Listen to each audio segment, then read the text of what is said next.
Bismillahirrahmanirrahim. Assalamualaikum warahmatullahi wabarakatuh. Yang terhormat dosen mata kuliah farmakognosi, Bapak Apoteker Aditya Sindu Sakti, Magister Sains.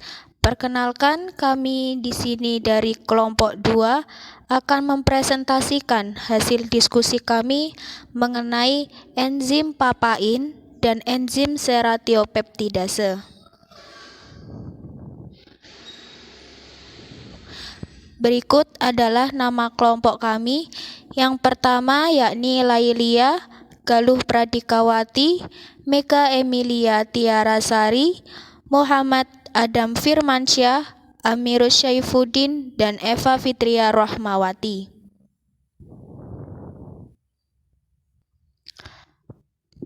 Pengertian dari papain. Papain adalah salah satu enzim proteolitik yang dihasilkan dari isolasi penyadapan getah buah pepaya atau karika papaya. Papain tersusun atas 212 residu asam amino dengan berat molekul 21.000 Dalton. Papain juga merupakan enzim protease yang terkandung dalam getah pepaya, baik dalam buah, batang, dan daunnya. Sebagai enzim yang berkemampuan memecahkan molekul protein dewasa ini, papain menjadi suatu produk yang sangat bermanfaat bagi kehidupan manusia, baik di rumah tangga maupun industri. Karakteristik: papain termasuk enzim hidrolase dalam golongan protease sulhidril karena sebagai katalis reaksi hidrolisis protein dan mengandung sisi aktif sulhidril. Aktivitas papain dipengaruhi banyak faktor seperti suhu, pH, dan sisi aktifnya yang mengandung gugus sulfhidril. Papain mempunyai daya tahan panas lebih tinggi daripada enzim lainnya. Keaktifan enzim papain hanya menurun 20% pada pemanasan 70 derajat Celcius selama 30 menit pada pH 7,0. Aktivitas proteolitik papain lebih tinggi daripada getah pepaya segar yang tanpa perlakuan khusus. Untuk bentuk pemberian, penggunaan papain lebih disukai karena di pasaran dunia papain dapat dijumpai dalam dua bentuk, yaitu padat dan cair. Bentuk padat berupa butiran kecil atau besar, serpihan tebal atau tipis, maupun serbuk atau tepung. Sementara bentuk cair berupa emulsi putih seperti susu, pasta, dan larutan bening. Papain harus dapat memenuhi standar mutu agar dapat dipasarkan.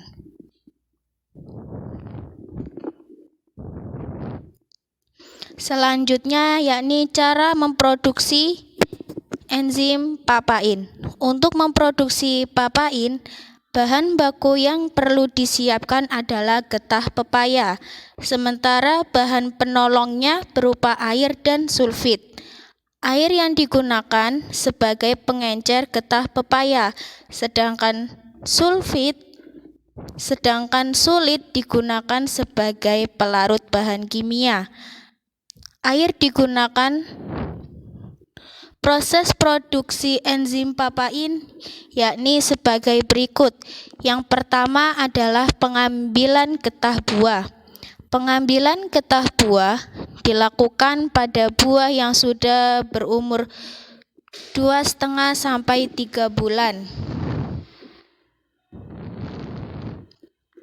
Buah yang sedang dalam masa penyadapan harus tetap tergantung pada batang pokoknya. Masa penyadapan buah dapat berlangsung hingga 13 kali. Namun secara ekonomis, penyadapan buah cukup hanya 7 kali. Oleh karena interval penyadapannya berlangsung setiap 4 hari sekali, maka masa penyadapannya hanya berlangsung selama 28 hari.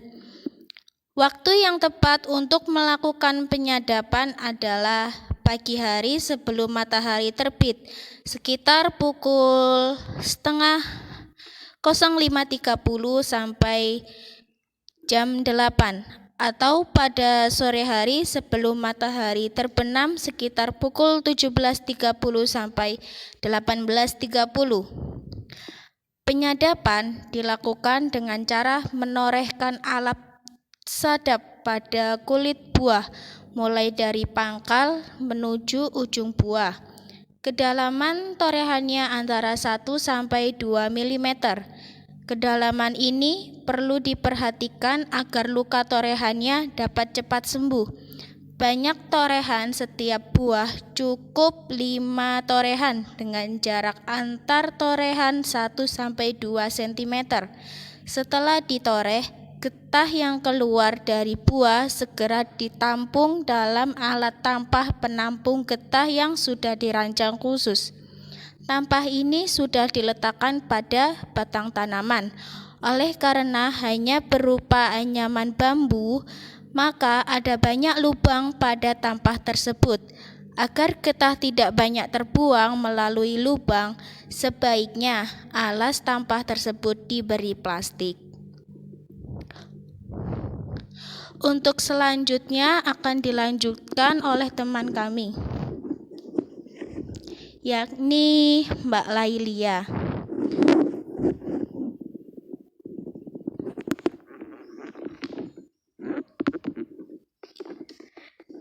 Selanjutnya yang kedua yaitu pengolahan getah buah menjadi papain kasar. Jadi getah hasil penyadapan buah dapat diolah menjadi papain kasar. Cara pengolahannya yaitu getah dari penyadapan dicampur larutan sulfit 0,7% sebanyak 4 kali jumlah getah. Kemudian diaduk hingga merata dengan alat pengaduk atau mixer. Campuran ini biasanya akan membentuk emulsi getah berwarna putih susu yang agak kental. Selanjutnya emulsi getah dikeringkan hingga menjadi papain kasar. Untuk mengeringkan emulsi getah menjadi papain kasar dapat dikerjakan dengan berbagai cara. Yang pertama yaitu pengeringan dengan sinar matahari. Jadi pengeringan dengan sinar matahari ini hanya mengandalkan panas matahari. Mula-mula emulsi getah dituangkan merata dalam wadah plastik atau stainless steel setebal 1 cm. Setelah itu emulsi dijemur di bawah terik sinar matahari. Getah yang sudah kering berupa papain kasar biasanya berbentuk serpihan-serpihan tipis berwarna abu-abu hingga kecoklatan. Serpihan-serpihan papain kasar ini sebaiknya segera dikemas dengan baik. Selanjutnya yaitu pengeringan dengan pengering kabinet. Untuk pengeringan yang menggunakan pengering listrik yang berbentuk kabinet ini diawali dengan penuangan emulsi getah secara merata dengan ketebalan 1 cm dalam wadah plastik. Kemudian wadah tersebut dimasukkan ke dalam lemari pengering listrik atau kabinet dryer. Suhu lemari pengering ini sekitar 55 derajat Celcius. Biasanya getah akan mengering dalam waktu sekitar 6 jam. Selama pengeringan senantiasa diatur suhunya tetap stabil sehingga pengeringan berjalan secepat mungkin. Papain kasar hasil pengeringan ini berupa serpihan-serpihan tipis berwarna putih sampai keabu-abuan. Serpihan papain kasar ini segera dikemas dengan baik. Setelah papain kasar ini digiring terlebih dahulu hingga menjadi tepung.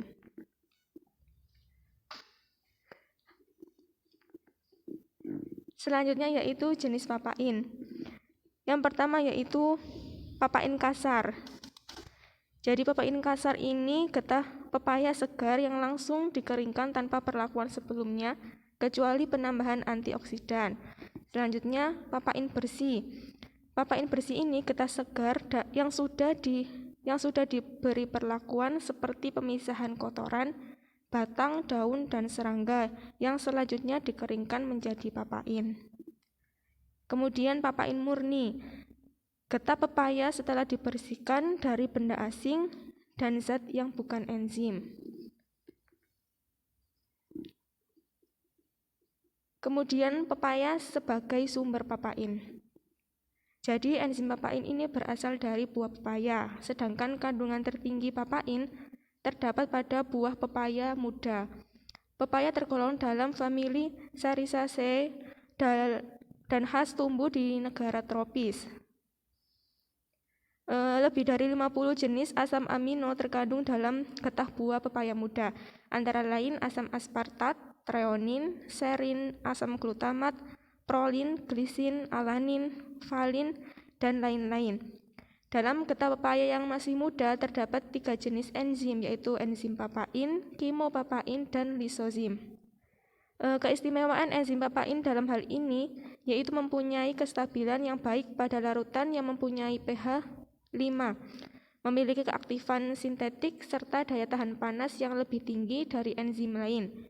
Bahkan proses pengempukan daging terjadi dalam proses pemasakan yaitu pada suhu tinggi.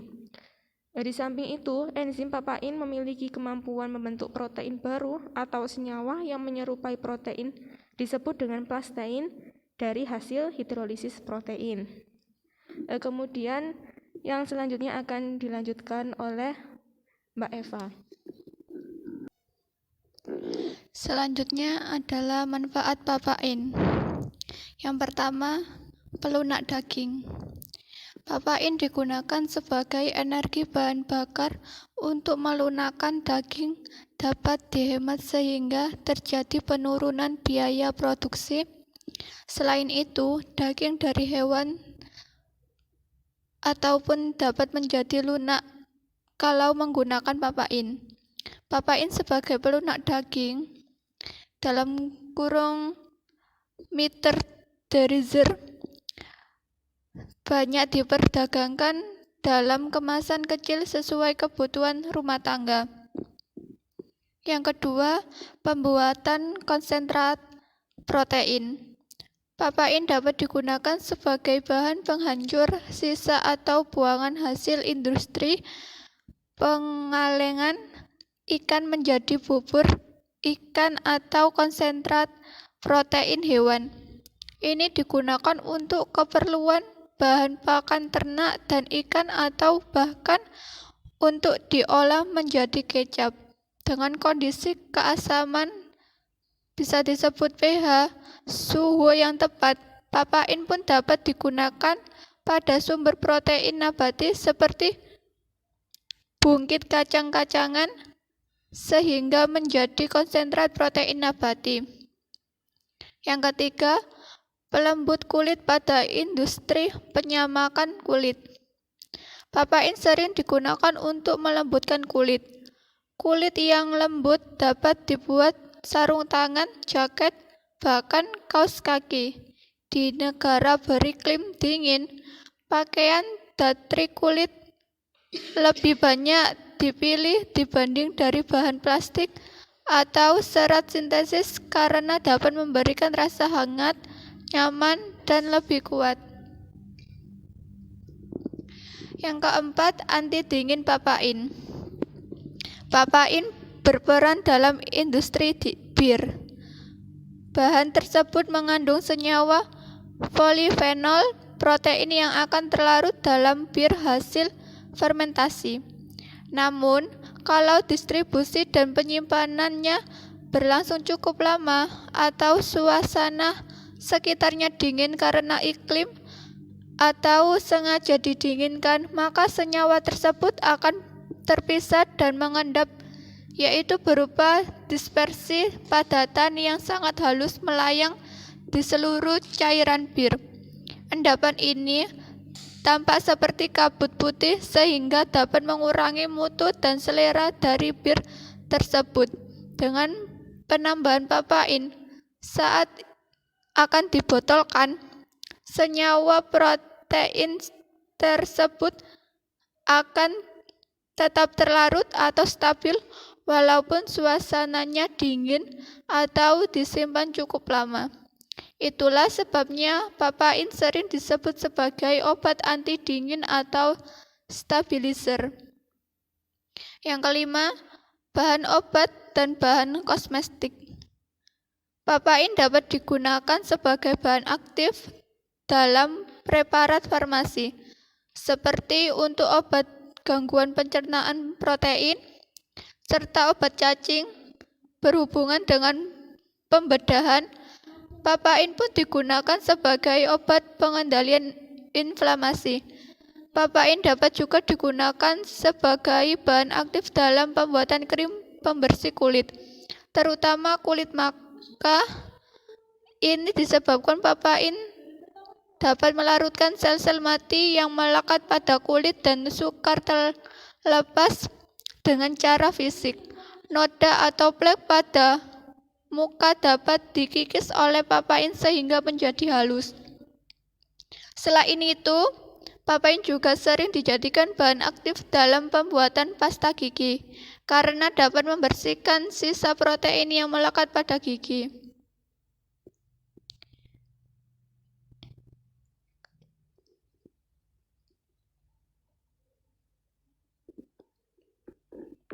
Selanjutnya akan dipresentasikan kepada Mbak Mega. Selanjutnya adalah enzim seratiopeptidase. Seratiopeptidase adalah enzim metaloprotease ekstraseluler yang diisolasi dari Serratia marcescens. Ini mengandung 450 asam amino yang dibelah dengan ikatan peptida yang memiliki berat molekul sekitar 50 kilodalton. Seratiopeptidase adalah enzim yang diisolasi dari Enterobacterium non-patogenik disebut Serratia E15 yang umum ditemukan pada ulat sutra. Ini adalah contoh obat dari seratiopeptidase.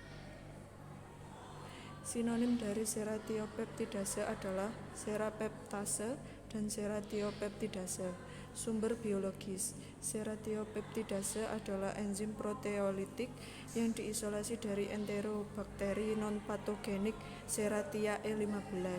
Enzim ini juga diproduksi oleh bentuk larva ngengat sutra. Oke, selanjutnya saya akan menjelaskan mengenai tahapan pembuatannya. Seratiopeptidase diproduksi dengan teknologi fermentasi dengan menggunakan spesies enterobakteri non-patogen seperti Serratia E15. Larva ngengat sutra menghasilkan enzim di usus mereka untuk memecah dinding kepompong. Dengan demikian dapat diperoleh dari larva ngengat sutra. Jadi ada dua pembuatan di situ. Selanjutnya karakteristik. Seratiopeptidase sangat rentan terhadap degradasi pada pH asam. Bila dikonsumsi dalam bentuk tablet atau kapsul tanpa pelindung, akan dihancurkan oleh asam di lambung. Namun tablet salut enterik memfasilitasi penyerapannya melalui usus. 1 unit enzim hidrolisis kasein untuk menghasilkan warna yang setara dengan 1,0 mol tirosin per menit pada pH 7,5 dan 35 C. Komponen-komponennya seratiopeptidase adalah enzim proteolitik dari protease tipe 28. Sediaan mengandung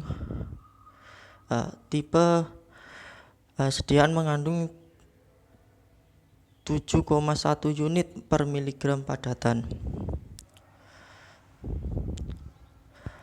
Kegunaan. Seratiopeptidase adalah enzim antiinflamasi yang paling banyak diresepkan di negara maju dan juga di India. Ini menghilangkan edema inflamasi dan pembengkakan, mempercepat pencairan nanah dan dahak, dan meningkatkan aksi antibodi. Hal ini juga digunakan sebagai agen penyembuhan luka cepat.